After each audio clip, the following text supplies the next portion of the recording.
Okay, I got my Lee loading press. It's a turret press installed on my workbench in my trailer. And a little thing of drawers that needs to be secured somehow so it doesn't fall down. And my powder measure and my case trimmer. I don't know that I've ever used the case trimmer, but some cases need to be trimmed occasionally.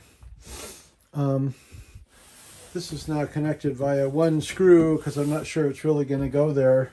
And I got to figure out some place to put the trays for the microgreens. I think it'll be where that chest of drawers is, and that will go in a slightly different place.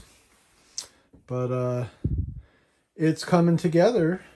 I'm not sure where I'm going to do other work on here besides loading. I've been thinking maybe the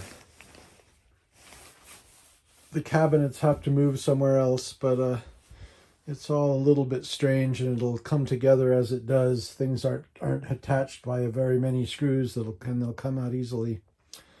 So,